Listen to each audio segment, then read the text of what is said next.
Halo semuanya, di sesi bedah materi kali ini, kita bakal mengubah total cara kalian memandang dunia digital. Coba deh lupakan sejenak gagasan lama kalau keamanan siber itu cuma soal ngebangun tembok virtual yang super tinggi dan berharap nggak ada peretas yang bisa manjat. Kenyataannya, nggak kayak gitu. Keamanan siber saat ini adalah sebuah medan perang yang benar-benar aktif, berisiko tinggi, dan terus berubah setiap detiknya. Nah, hari ini kita akan membedah anatomi dari strategi serangan dan pertahanan siber berdasarkan panduan Attack and Defense Strategies. Yuk, kita langsung selami aja dan lihat apa yang sebenarnya terjadi di balik layar jaringan kalian. Buat pemanasan, saya mau menghancurkan satu ilusi yang sering kita percaya. Mantan Direktur CIA Michael Hayden pernah bilang begini, dan ini lumayan menohok ya. Jika seseorang ingin masuk, mereka akan masuk. Poin krusialnya di sini adalah sistem keamanan yang 100% sempurna itu cuma mitos. Di dunia modern ini kita harus pakai mentalitas yang namanya assume breach. Artinya kita harus selalu berasumsi bahwa sistem kita itu udah atau pasti bakal berhasil diterobos. Begitu kita menerima kenyataan pahit ini, barulah strategi pertahanan kita bisa berubah total. Oke, kita masuk ke bagian pertama. Realitas baru keamanan cyber. Landscape ancaman di luar sana tuh udah bergeser drastis banget. Kalau perusahaan kalian cuma buang-buang anggaran buat mencegah serangan, wah, kalian udah ketinggalan jauh. Dulu, yang namanya perimeter atau batas keamanan itu ya tembok jaringan kantor atau firewall tradisional. Tapi sekarang, coba pikirin, kita pada kerja dari rumah, pakai layanan cloud, buka email dari HP pribadi, batas jaringan fisik yang dulu itu udah lenyap. Sekarang, identitas kalianlah yang jadi perimeter barunya. Manusia, alias kita para pengguna, udah jadi target yang paling berharga, sekaligus titik paling lemah. Terus, gimana cara ngamanin perimeter baru yang nggak kelihatan ini? Nah, organisasi kelas atas biasanya pakai taktik yang mirip banget sama permainan catur. Di satu kubu, ada tim merah atau red team. Mereka ini peretas etis, yang tugasnya nyerang, bikin simulasi serangan nyata buat nyari celah kelemahan. Di kubu seberang, ada tim biru atau blue team. Mereka adalah garis pertahanan yang mantau sensor, ngerespon insiden, dan nutup celah yang ditemuin. Pertarungan taktis yang gak ada habisnya antara dua tim inilah yang bikin sebuah organisasi jadi benar-benar tangguh. Lanjut ke bagian 2. Mari kita selami gimana sih pola pikir para penyerang ini? Kalian harus tahu, serangan cyber itu bukan sekedar kekacauan yang terjadi secara acak loh. Ini tuh urutan peristiwa yang sangat sistematis, yang di dunia keamanan sering disebut sebagai cyber security kill chain. Ada 4 fase utama di sini. Penyerang itu nggak ujuk-ujuk langsung ngeretas database. Mereka mulai dengan pengintaian, terus mengkompromikan satu titik lemah, lalu menyebar atau bergerak secara lateral, dan puncaknya mereka ningkatin hak akses buat ngambil kendali penuh. Kita bedah satu-satu ya. Fase pertama adalah pengintaian, dan ini terbagi 2, eksternal dan internal. Di sisi eksternal, penyerang ngumpulin intelijen. Mereka bisa aja loh ngorek-ngorek tempat sampah perusahaan kalian, nge-stalking media sosial karyawan buat cari info, atau ngirim email phishing yang udah dirancang secara psikologis biar kalian ngeklik. Ingat, target utamanya adalah memanipulasi manusia. Nah, begitu mereka dapat pijakan kecil dan berhasil masuk, mereka bakal beralih ke pengintaian internal. Mereka pakai alat pemindai jaringan buat ngendus-ngendus atau memetakan struktur jaringan kalian dari dalam, dan gilanya, seringkali tanpa ketahuan sama sekali. Bagian ketiga, taktik serangan di dunia nyata. Setelah selesai ngintai, tibalah mereka di titik kompromi. Dan jujur aja, seringnya ini bukan aksi peretasan penuh kode hijau jatuh-jatuh kayak di film Hollywood. Bisa jadi ini sesederhana ransomware yang nyusup lewat tautan email bodong yang nggak sengaja keklik, atau lewat eksploitasi perangkat pintar. Bayangin aja, ada ribuan router atau kamera CCTV yang passwordnya masih pakai bawaan publik kayak admin 123. Mereka juga sering pakai zero-day exploits buat manfaatin celah yang bahkan belum disadari sama pembuat softwarenya, atau taktik nyuri password yang disebut pass the hash. Begitu mereka berhasil masuk, entah lewat kamera CCTV yang rentan atau email phishing tadi, apa mereka langsung nyuri data? Ternyata enggak.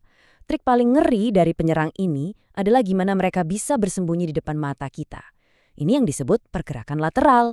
Mereka pakai alat administrasi bawaan yang memang sah, kayak PowerShell di sistem Windows. Karena sistem ngebaca alat ini legal dan biasa dipakai admin, alarm keamanan tradisional gak bakal bunyi waktu penyerang diam-diam jalan-jalan nyusuri server dan database kalian. Pintar kan?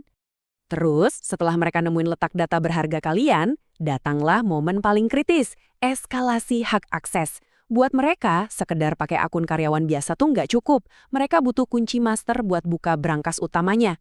Gimana caranya? Dengan mengeksploitasi sistem yang lupa diupdate atau pakai teknik manipulasi tingkat tinggi buat ngubah status mereka jadi administrator. Kalau udah di titik ini ya, secara harfiah, mereka udah jadi bos yang ngendaliin seluruh jaringan perusahaan kalian. Nah, sekarang masuk ke bagian keempat, strategi pertahanan tim biru. Tapi jangan keburu panik dulu. Disinilah pahlawan kita, tim biru, ambil alih panggung buat menghentikan ancaman yang mungkin lagi jalan-jalan di dalam rumah kita. Strategi andalan mereka namanya defense in depth atau pertahanan berlapis. Filosofinya tuh simple banget. Kalau pintu depan berhasil dijebol, harus ada pintu lapis baja lagi di dalam koridor buat ngadang si peretas. Makanya, kita butuh praktek kayak membagi jaringan jadi segmen-segmen terpisah. Jadi kalau server email diretas, database pelanggan tetap aman. Ditambah lagi dengan enkripsi data, pembatasan aplikasi yang boleh jalan, dan masang sensor ancaman di mana-mana. Ngomong-ngomong soal sensor ancaman, kalian mungkin mikir, emang sepenting itu ya? Jawabannya bisa kalian lihat di angka ini, 229. Ini bukan angka sembarangan loh. Riset membuktikan kalau sistem tradisional itu rata-rata butuh waktu sampai 229 hari buat sadar kalau ada penyerang yang lagi sembunyi di dalam jaringan mereka. Coba bayangin, lebih dari 7 bulan ada orang asing ngopi-ngopi di dalam sistem kalian tanpa ketahuan. Kerusakan yang bisa mereka buat selama itu, nggak kebayang? Nah, buat mangkas waktu 229 hari itu jadi cuma hitungan menit, kita butuh teknologi canggih yang namanya UEBay. Teknologi ini pakai bantuan AI. Biar gampang, analoginya kayak sistem peringatan penipuan kartu kredit deh. Kalau kalian biasanya belanja di Jakarta, terus tiba-tiba kartu kalian dipakai di luar negeri buat beli laptop puluhan juta, pihak bank pasti langsung nelpon kan? UEBay ini kerjanya persis kayak gitu. AI bakal mempelajari kebiasaan normal tiap karyawan. Jadi waktu ada karyawan yang tiba-tiba download ribuan file rahasia jam 2 pagi, sistem bakal ngerasa aneh, langsung ngeblokir aksesnya dan ngebunyiin alarm kencang-kencang. Bagian 5. Investigasi dan pemulihan insiden. Pas alarm itu akhirnya benar-benar berbunyi, kita otomatis masuk ke mode krisis. Tapi ingat, ini bukan waktunya buat lari-lari panik. Ini waktunya buat analisis yang super terstruktur. Tim biru harus langsung berubah wujud jadi detektif digital dan ngejawab pertanyaan-pertanyaan krusial secepat kilat. Dari mana tepatnya peretas ini masuk?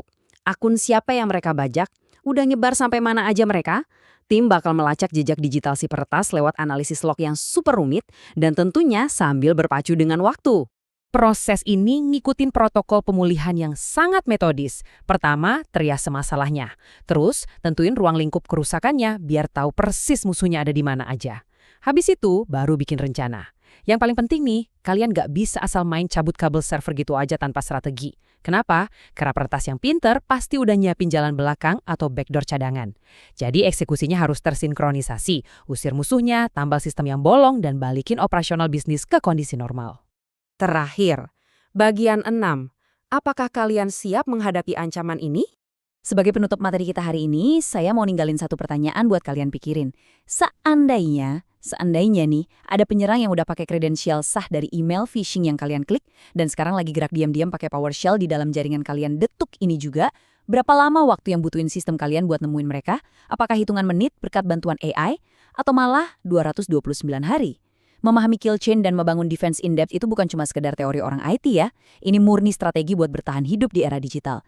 Oke, sekian bedah materi kali ini. Tetap waspada di medan perang digital dan sampai jumpa.